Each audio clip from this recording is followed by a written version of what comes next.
성도 여러분 안녕하세요. 안녕하세요. 네, 그리스도인 성교 봉사의 말씀은 지지난주에 마쳐졌습니다. 그리고 오늘부터 새로운 주제로 함께 말씀의 은혜를 나누려고 하는데 바로 실물교훈의 말씀입니다. 오늘은 실물교훈 제1장 비유로 가르치심이라는 주제로 함께 말씀의 은혜를 나누도록 하겠습니다. 먼저 성경 마태복음 13장 34절로 35절에 있는 말씀 함께 읽겠습니다. 마태복음 13장 34절로 35절에 있는 말씀입니다.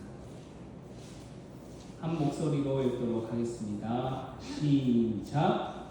예수께서 이 모든 것을 우리에게 비유로 말씀하시고 비유가 아니면 아무것도 말씀하지 아니하셨으니 이는 선지자를 통하여 말씀하신 바 내가 입을 열어 비유로 말하고 창세부터 감추인 것들을 드러내리라 함을 이루려 하시리라. 아멘. 하나님께서는 우리에게 교회에서 전해지는 이 설교를 통해서만 말씀하지 않으시고 우리의 삶에서 매 순간 말씀하고 계십니다. 이 사실에 대해서 동의하시나요? 우리가 매일 보고 만지고 경험하는 모든 것들을 통해서 하나님께서는 말씀하시고 가르치고 계신다는 사실입니다. 그것이 바로 실물 교훈입니다. 너희가 어찌 의복을 위하여 염려하느냐? 들의 백합화가 어떻게 자라나는가 생각하여 보라. 예수님께서는 이렇듯 들의 백합화를 통해서 또는 공중의 새를 통해서 우리의 일상적인 것들을 통해서 하늘의 진리를 가르치셨습니다. 예수님 당시 사람들도 현 시대 사람들과 크게 다르지 않았습니다. 다들 먹고 살 걱정하면서 살았다는 것입니다. 그때 예수님께서 백합화를 가르치셨습니다. 들의 백합화가 어떻게 자라나는가 생각하여 보라. 우리는 자연의 신비를 통해서 하나님을 경험할 수 있습니다.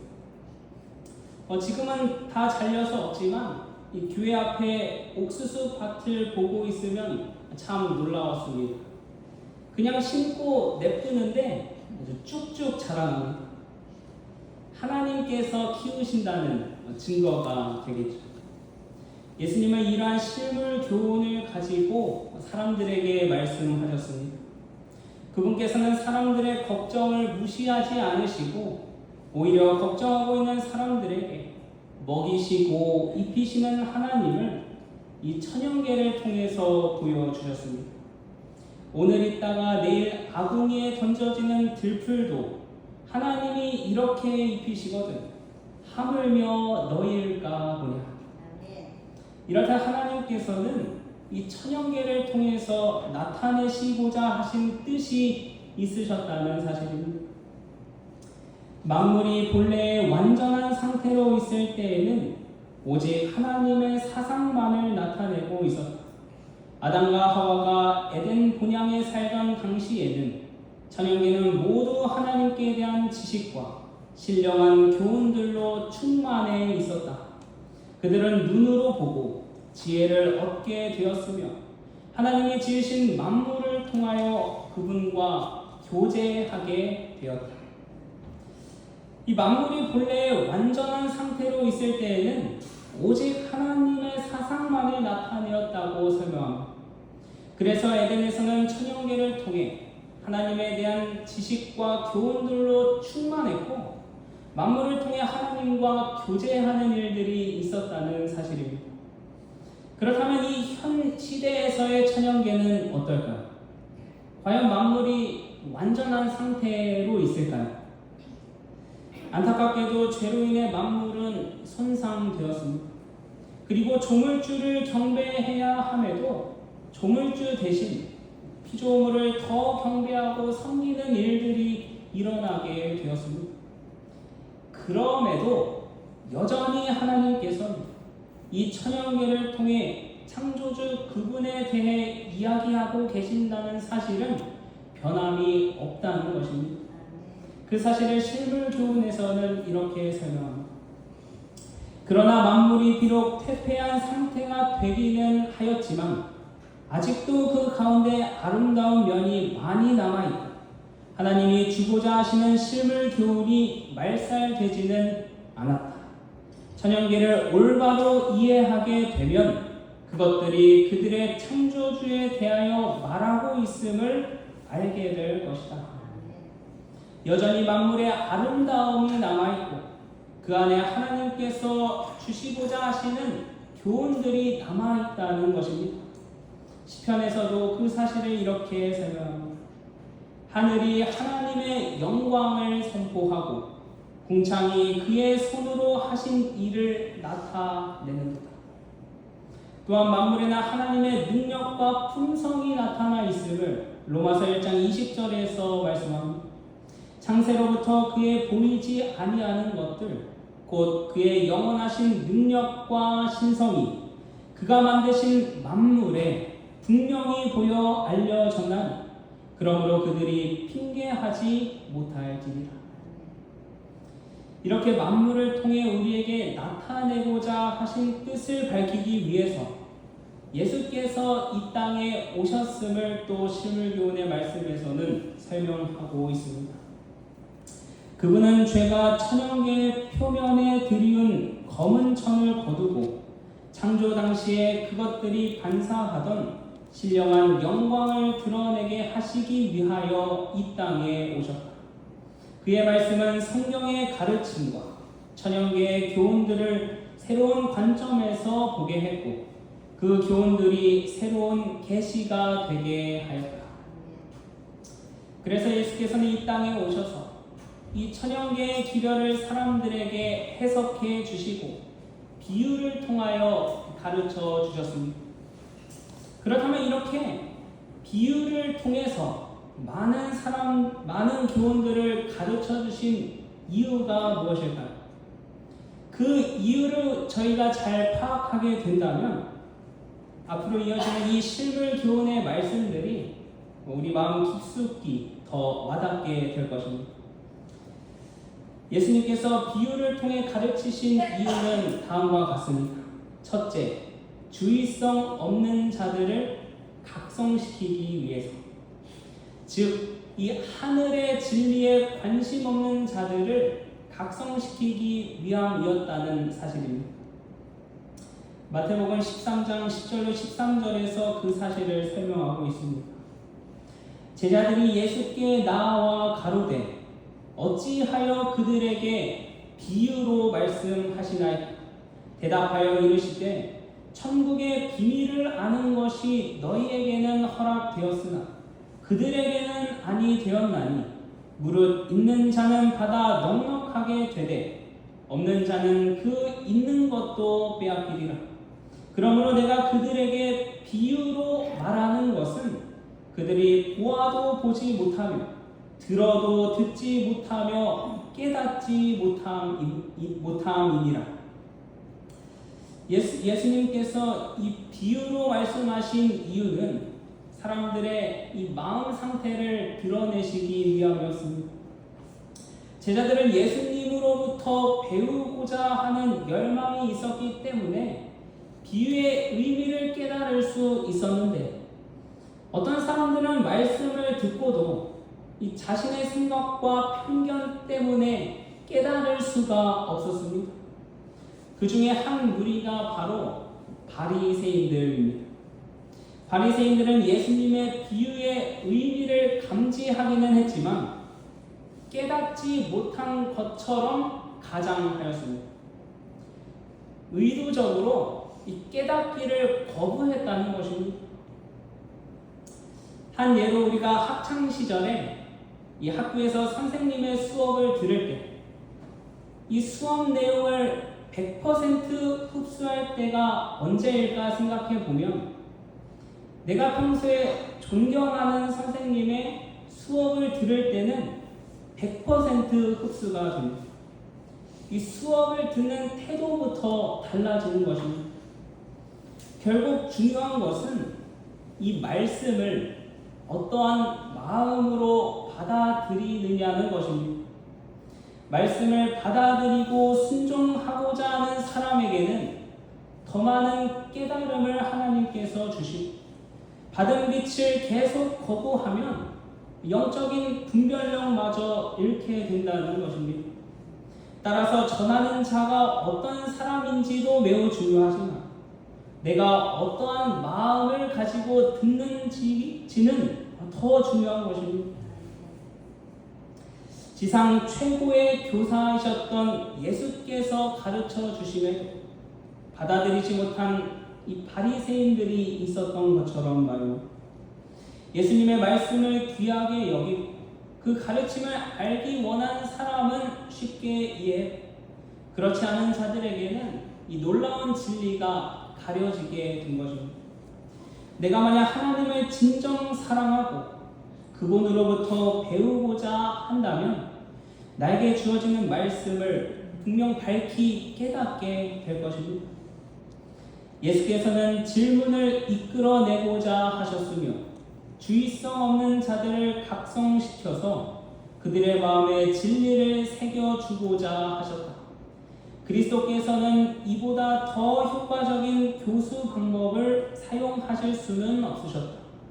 청중들이 영적 사물을 참으로 알고자 했었더라면 그들은 그의 말씀을 넉넉히 이해할 수 있었을 것이다. 여기 이 마지막 문장 제가 한 번 더 읽겠습니다. 청중들이 영적 사물을 참으로 알고자 했었더라면 그들은 그의 말씀을 넉넉히 이해할 수 있었을 것이다. 따라서 듣는 우리의 태도가 달라야 합니다. 이 시간 각자 한번 생각해 보면 좋겠습니다. 나는 하나님의 말씀을 어느 정도 흡수하고 있는가? 예수님의 제자로서 배우고자 하는 열망이 있는가? 영적 진리를 알고자 하는 마음이 우리 모두에게 있게 되기를 간절히 소망합니다. 예수님께서 비유를 통해 가르치신 이유 그 두 번째는 각 사람의 마음에 들어갈 통로를 찾기 위해서입니다. 그 사실을 실물교훈에서는 다음과 같이 설명합니다. 예수께서는 각 사람의 마음속에 들어가실 통로를 찾고 계셨다. 그는 여러 가지 신뢰를 사용하심으로 다양한 방법으로 진리를 제시하셨을 뿐 아니라 여러 같지 않은 사람들의 마음에 호소하셨다. 그가 사용한 신뢰들 모두가 그들이 일상 보고 듣는 현장에서 인용된 것이기 때문에 청중들의 흥미는 더욱 고조되었다. 예수님은 모든 사람에게 똑같은 방식으로 말씀하지 않으셨습니다. 어부에게는 그물과 고기잡이를 말씀하셨고 농부에게는 씨 뿌리는 것과 밭을 말씀하셨습니다. 목자에게는 이른 양, 장사하는 사람에게는 값진 진주와 보화를 통해 말씀하셨습니다. 예수님께서 왜 그러셨을까요? 사람마다 마음이 다르기 때문입니다. 같은 진리라도 어떤 사람의 마음에는 들어오지만 또 어떤 사람에게는 와닿지 않는 것입니다. 그래서 예수님은 말씀을 억지로 주입하지 않으시고 그 사람의 마음에 진리가 들어갈 수 있는 그 통로를 찾으셨던 것입니다. 하늘의 진리를 이 땅의 언어로 설명하셨던 것입니다. 이것이 얼마나 놀라운 사랑인가요? 예수께서 다양한 예를 사용하신 것은 단순히 설교를 흥미롭게 만들기 위해서가 아니라 한 사람이라도 더 진리를 깨닫게 하시려는 그 사랑 때문이었다는 것입니다. 눈높이를 맞춰 주셨다는 것입니다. 우리 역시 사람들을 만날 때 말씀을 우겨 넣으면 잘 들어가지 않습니다. 각 사람의 마음의 통로를 찾으시고 그에 맞는 말씀을 전하셨던 예수님처럼 우리 역시 내 입장에서 이야기하는 것이 아니라 상대방의 입장에서 진리를 잘 설명해 줄 알았으면 참 좋겠습니다. 예수님께서 비유를 통해 가르치신 이유 그 세 번째는 피조물을 통해서 창조주와 친숙해지도록 하기 위해서입니다. 우리들도 피조물을 통하여 창조주와 친숙해져야 한다. 실로 천연계는 위대한 교과서이므로 우리는 이 책을 성경과 연관시켜서 다른 사람들에게 하나님의 품성을 가르쳐주고 잃어버린 양들을 하나님의 우리로 인도하는 일에 사용하여야 한다. 하나님이 지으신 만물을 연구할 때에 성령께서는 그 오묘한 이치를 깨닫게 하신다. 이러한 깨달음은 논리적 추리에 의해서 얻어지는 깨달음과는 전혀 다른 것이다. 천연계는 곧 하나님을 보여주는 또 하나의 위대한 교과서입니다. 그런데 여기서 중요한 것은 자연을 바라본다고, 이 자연만 바라본다고 하나님에 대한 모든 진리를 알 수 있는 것은 아니기 때문에 이 성경과 연관시켜야 함을 분명히 말씀합니다. 자연에서 발견한 원리를 이 성경의 진리와 연결시킬 때 우리는 하나님의 품성을 더 분명히 이해할 수 있다는 사실입니다. 자연을 많이 연구한다고 자연적으로 이 영적 깨달음을 얻는 것이 아니라 성령께서 우리의 마음을 열어주실 때 자연 속에 담긴 하나님의 사랑과 지혜를 발견하게 됨을 우리는 기억해야 하는 것입니다. 우리가 자연을 바라볼 때 단순히 참 아름답다 라고 끝나는 것이 아니라 이 만물을 창조하신 하나님과 더욱 친숙해지는 시간이 되기를 간절히 소망합니다. 마지막으로 예수님께서 비유를 통해 가르치신 이유는 우리의 모든 생활에서 하나님과 교제하도록 하기 위함입니다. 이것은 너무나 중요한 말씀입니다. 주님께서는 우리의 모든 유용한 일상 업무와 생애의 모든 교제를 통하여 우리가 거룩한 진리의 공과를 배우게 되기를 바라십니다.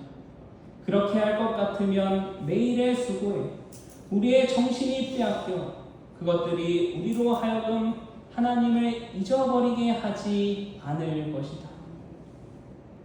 앞서 말씀드린 것처럼 예수께서는 우리의 일상적인 것을 사용하면서 말씀을 전하셨습니다.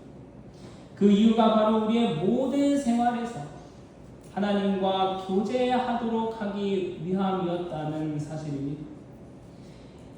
우리가 매일 아침 태양이 떠오르면서 눈을 뜨게 될 때 하나님, 오늘도 저 떠오르는 태양처럼 저에게 생명을 주시니 감사합니다. 아침에 물 한 잔을 마실 때 우리는 하나님께 뭐라고 이야기할 수 있을까요? 하나님, 목마른 저에게 물을 주시듯 제 영혼도 주의 말씀으로 날마다 채워 주옵소서. 길을 걸어가면서 들에 핀 꽃을 볼 때 어떠한 생각이 드십니까?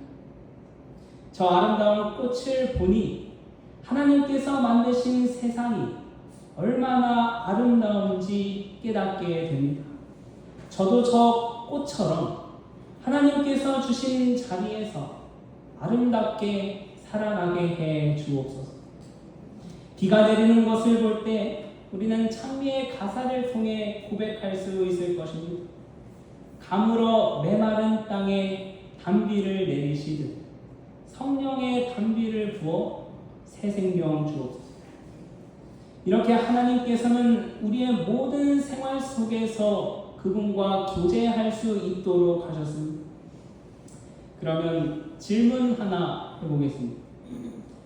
여러분은 하루에 어느 정도 하나님과 교제하십니까?